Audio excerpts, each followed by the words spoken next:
আসসালামু আলাইকুম এভরিওয়ান। প্রত্যেকদিন আমার হাজব্যান্ড ক্যান্টনমেন্ট থেকে 10:30টার পর আসার সময় আমার মেয়ের জন্য রুটি নিয়ে আসে, কিন্তু আজকে সে ভুলে গিয়েছিল, এই জন্য আবার গিয়েছে, কারণ জানে তার মেয়ে রাত্রের বেলাটা খাবেই। প্রত্যেক দিন এটা ও খায়, অভ্যাস হয়ে গেছে ওর। তো নিচের ভাবি চচ্চড়ি দিয়েছিল, হুদাই না রাব্বুর কষ্ট করতে হয়েছে। মেয়ে তো ক্রিম রুটি খায় নাই, আমি খাইছি। ওর বাবার দেখা দেখি সেও ডাল ভাত খাচ্ছিল, তো আমার খুব ভাল লাগতেছিল, তাকে তুলে খাওয়াচ্ছিলাম। 7-8 বার সে মুখে নিছে, পেট ভরে খাইছে মাশাল্লাহ। আমার বাবার বাসাতে আমার ভাবি তাকে তুলে খাওয়াইতো, এরপর এখানে এসে ফার্স্ট খাইলো। রাতে যেহেতু আমি ভাত খাইনি, ভাত বেঁচে গিয়েছে, কারণ দুপুর পর্যন্ত হয়ে যাবে তরকারিগুলো, ভাবির তরকারিতেও হাত দিতে হয়। দুপুরবেলায় অনেকগুলো মেজেছিলাম, আবার এতগুলো হয়ে গেছে জমা, তো এগুলো রাতের বেলা আমি ক্লিন করলাম। আমার হাজব্যান্ড যেহেতু আছে এখন বাসায়, আমার মেয়েকে সামাল দিচ্ছিল, আমি এই ফাঁকে সব কিছু ক্লিন করলাম, মাজা ঘষা করে রাত্রেবেলা আমি শুয়ে পড়ি, কারণ রাতের বেলা এগুলো আমি রাখি না, খুব চাপ হয়ে যায় পরের দিন আমি দুপুরবেলা 11টার দিকে উঠছি, কারণ আমার মেয়ে আজকে রাত্রে দেরি করে ঘুমাইছে, 3টার পর ঘুমাইছে, আমি ঘুমাইছি 4টার পর। তো আমি আজকে লেট করে উঠছি, যেহেতু তরকারি রান্না করা ছিলই আর প্যারানায় রান্না করা, তো আমি বিছানা গোছাইলাম, বাসা পুরো ক্লিন করলাম। তো আমার হাজব্যান্ড আসছিল, তাকে খাওয়াই দিয়ে রাতের খাবারগুলো ছিল ওগুলো গরম করে জাস্ট খাওয়াই দিছি। আর এখানে গুড়ের বইন্দা ছিল, আমার ভাবি আসার সময় দিয়েছিল, এটা আবার ওভেনে গরম করলাম, শীতে গিয়েছিল। আর আম কাটলাম। আমার হাজব্যান্ড বরবাদ মুভি দেখতেছিল। এরপরে আমরা ক্যান্টনমেন্টে যাচ্ছি, ঈদ পুণ্যমিলনী হচ্ছে আজকে আমাদের ক্যান্টনমেন্টে।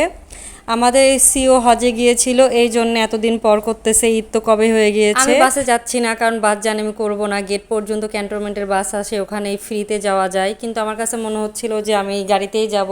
গিয়ে দেখে কোনো লোক ছিল না, পরে আমাকে অটো রিজার্ভ করে নিয়ে যাইতে হয়েছে।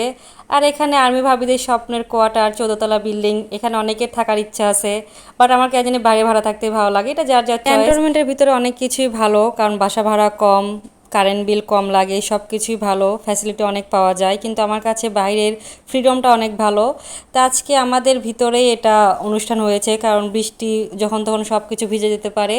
তো বাসায় আসলাম, এখানে নাস্তা দিয়েছিল, আমি নাস্তা মেয়েকে একটু খাওয়াইছিলাম, এখানে 3জন মানুষের নাস্তা ছিল। তো এগুলো আমার ফ্রেন্ড আবার আম দিয়েছিল আসার সময়, তো আমার মেয়েকে ওভেনে গরম করে খাওয়াচ্ছিলাম। আমার মেয়ে আসার পর খুব এনজয় করতেছে, ও টিভি দেখতেছিল আর নাচতেছিল মাশাআল্লাহ। আমার মেয়ে তো আছে বাইরে গিয়ে খুব হ্যাপি, বাসায় এসে খুব নাচতেছিল, মানে এক কথায় তার মন ফুরফুরা হয়ে গেছে। আমার মেয়ে অলওয়েজ বাইরে যাওয়ার জন্য খুব ছটফট করে, কিন্তু আমি নিচে নামিই না, 3তলা হওয়াতে আরও নিচে নামা হয় না। ছাদেও আগে যাইতাম, সেটাও এখন যায় না, ছাদে কাজ চলতেছিল, এখনও ওইভাবে ভাল লাগে না আমার কেন জানি বাইরে বেরোতে। অনেকগুলো কাপড় ছিল, এগুলো সব গোছাবো, 2 দিন আগে ধুয়ে দিয়েছিলাম, কিন্তু বৃষ্টির কারণে একটু দেরিতে শুকাইছে। এরপর এগুলো সব আলমারিতে গোছায় রাখলাম। আর এখানে খুব ভালো লাগতেছে, 2টা নয়নতারা ফুল ফুটেছে, আমার কাছে খুব শান্তি লাগতেছে নিজের কাছে ফুল দেখলে। এই গাছটা আমার এমনি হয়েছে, একটা টপে ছাদের উপর ছিল, সেখানে একটা ছোট চারা হয়েছিল, এখানে আমি লাগাই দিয়েছি, তারপরে এখানে হয়ে গেছে বড়, 1 মাস পরে 2-3টা ফুল ফুটলো। আমার মেয়ে এখানে ঘুম আসছে। আলহামদুলিল্লাহ, দিনটা অনেক ভালো গেল। টাটা, বাই বাই, খোদা হাফেজ।